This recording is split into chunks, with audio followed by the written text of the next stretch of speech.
Javier, hay muchísimas preguntas, pero un montón.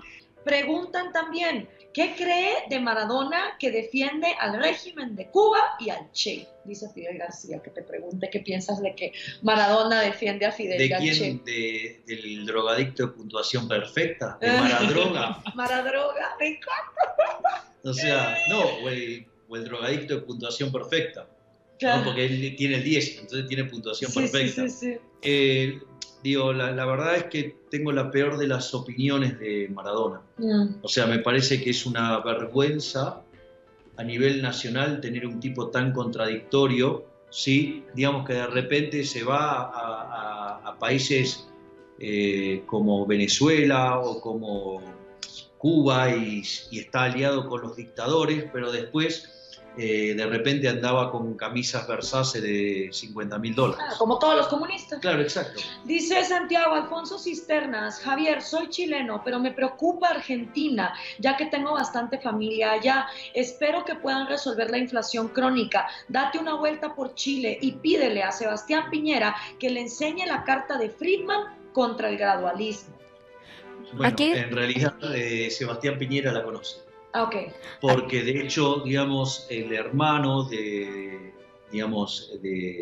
presidente es el que hizo la reforma del sistema previsional y que Friedman lo llamó la madre de las reformas, con lo cual, digamos, sabe muy bien, digamos, de Friedman, o sea, con lo cual, si no lo sabes,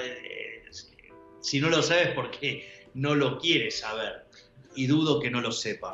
Iván Martínez desde Puerto Rico nos dice, se me ocurre que los presidentes y gobernadores deberían ser procesados judicialmente cuando sus jurisdicciones sucumben en la bancarrota. Deberían adjudicarle responsabilidades personales debido a que malgastaron el dinero del pueblo de manera irresponsable, lo cual debe considerarse como un robo ejecutivo. Mi jurisdicción, Puerto Rico, se encuentra actualmente en una bancarrota gubernamental con una deuda de 74 billones de dólares. Sin duda alguna que el populismo y el consabido gigantismo gubernamental culminaron y arruinaron a nuestra isla. ¿Puedo decirle algo desolador? Sí. Eso nunca va a pasar.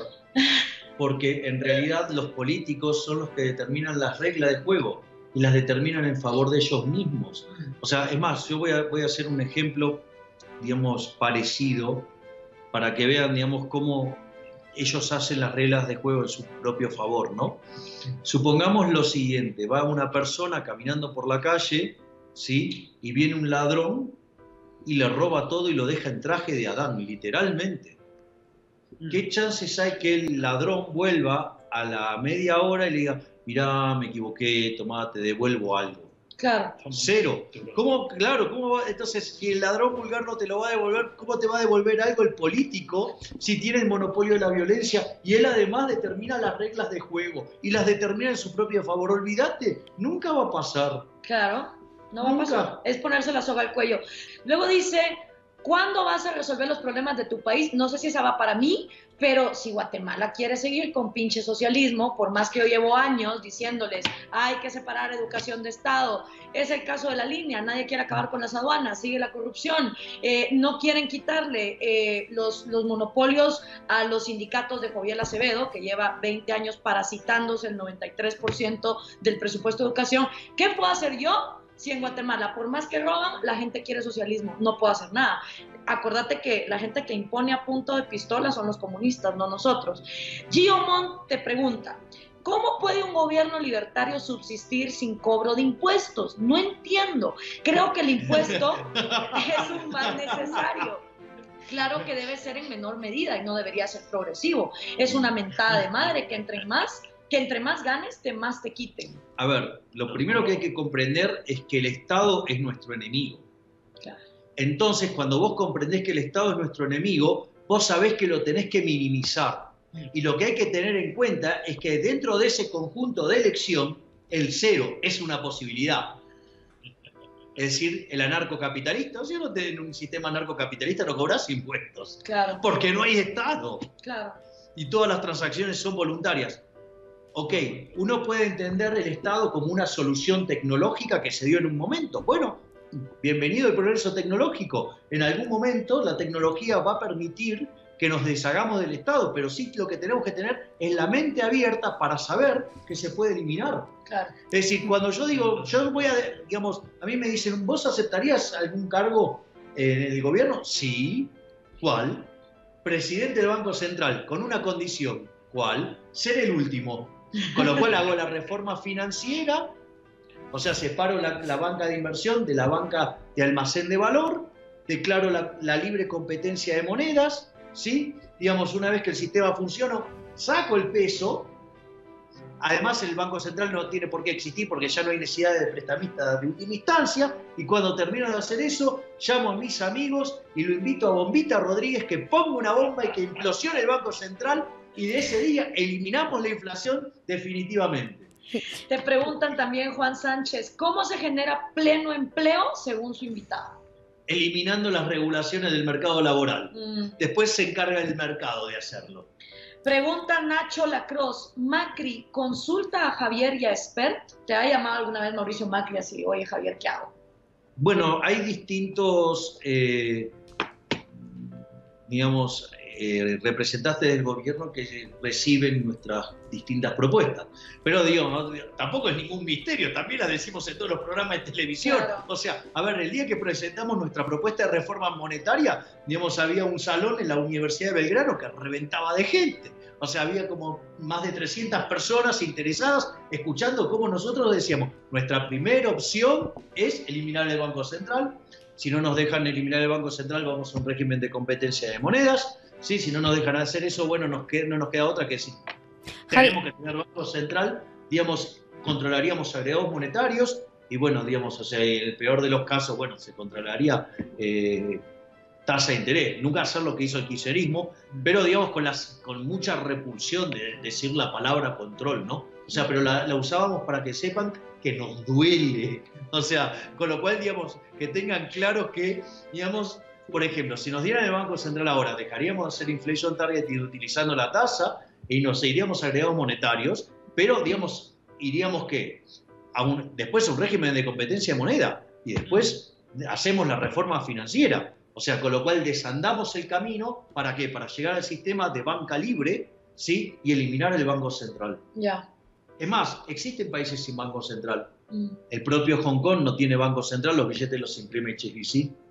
Y Argentina, antes de 1935, cuando no tenía inflación, no tenía Banco Central. Adelante, Afne. Sí, hay una pregunta aquí interesante. Agustina Taberna dice, Javier, escuché en varios programas la propuesta que tenías para achicar el gasto público y ajustar las tarifas en un 100%. ¿Eso se podría aplicar en el contexto actual y qué medidas se tendrían que tomar ahora? Sí, las medidas se pueden tomar las mismas, pero ese programa inicialmente rendía 12 puntos del PBI. Ahora, digamos, como fue avanzando esta estupidez del gradualismo y aumentó tanto la deuda y aumentó tanto la carga de los intereses, que ahora ese programa rendiría 9 puntos del PBI, o sea, rinde menos. O sea, cuanto más tiempo pase con el gradualismo, ¿sí? Cada vez te va a rendir menos el programa. Pero de todos modos, ese programa que en ese momento se hubiera hecho, y era un programa de shock, ¿sí? En un contexto, digamos, con un mercado internacional muy líquido, o sea, hubiera generado nosotros lo tenemos simulado en un modelo que se llama Jones-Manueli, y el resultado de la simulación mostraba que Argentina podía crecer entre 9 y 12% por año. Wow. El problema es que ahora ese programa, aun cuando hicieras ese programa, sería recesivo. ¿Por qué? Porque hoy el ajuste fiscal, que implica un ahorro, ahora no va a tener contrapartida en inversiones porque estás en el medio de una crisis de confianza. Entonces ahora, por más que hagas un programa de las características del que diseñamos con Diego, en este contexto sería recesivo. ¿Por qué? Porque se derrumbó la demanda de dinero y ese derrumbe de la demanda de dinero se está traduciendo en un ataque especulativo contra la moneda. Entonces, en ese contexto no va a haber inversión y con la presión fiscal que hay en Argentina tampoco va a haber inversión. Consecuentemente, el aumento del ahorro no va a tener contrapartida en inversión, con lo cual inexorablemente la economía va a caer. Ahora, el tema es que si no lo haces, el daño que vas a causar sobre los argentinos es muchísimo mayor.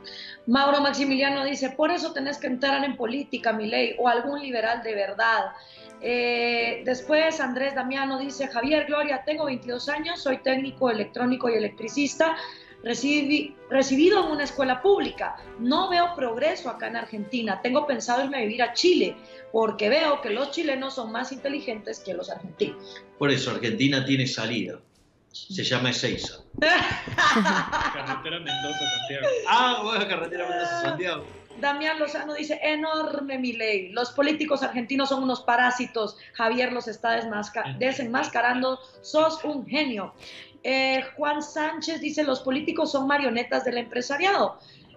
No cuente películas, es verdad, por eso es que hay que separar economía de Estado, para que cuando el empresario llame y quiera pedir un privilegio, el burócrata le diga, lo siento, ya no tengo jurisdicción para poderte dar Igual regalos. vamos a hacer algo.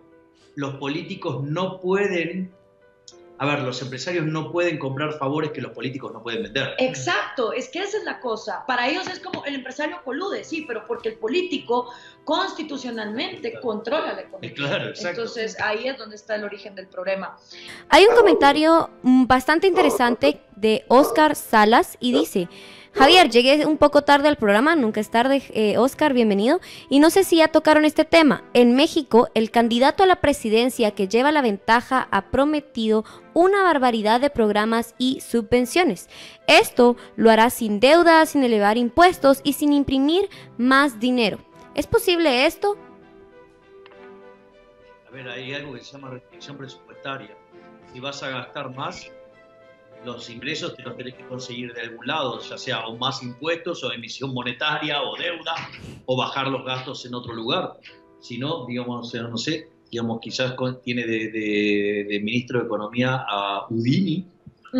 Claro. Digo que no terminó muy bien, que digamos, ¿no? No, lo mejor para ver la propuesta de AMLO es leer su libro. Yo Claro. lo hice, se llama La Salida 2018 y realmente las cuentas no dan. O sea, dice que con vender el avión presidencial, básicamente, y su varita mágica, le va a alcanzar para todo lo que quiere hacer, sin inflación, sin subir impuestos, o sea, imposible. Mauro Maximiliano dice, hagan las cuentas, señores, si no pagáramos nada de impuestos, cobramos nosotros esa plata y ahí podemos solventar nosotros mismos nuestros gastos de educación y salud de forma individual y privada. Bueno, fíjate que en Argentina, como todos los servicios que te presta el Estado son de pésima calidad, tenés el sistema de educación privada, tenés seguridad privada y también tenés, por ejemplo, salud privada. Claro. O sea, si hay algo que te muestra que puede funcionar y que el mercado se va a ordenar, es eso mismo. Y fíjate, hay varias preguntas de gente que se preocupa por eso. Dice, bueno, y las voy a resumir en una sola.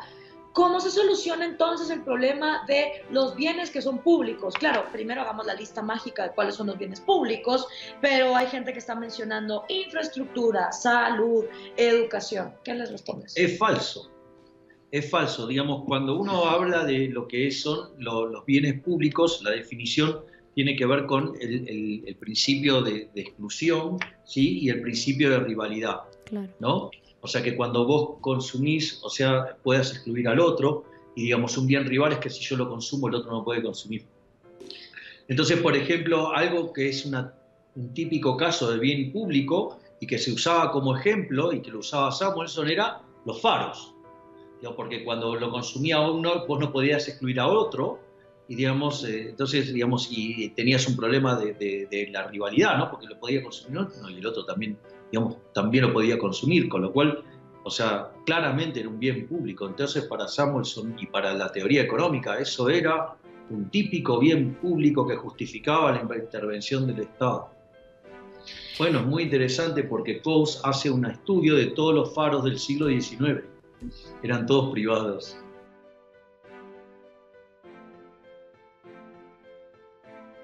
Visita las listas de reproducción. Suscríbete.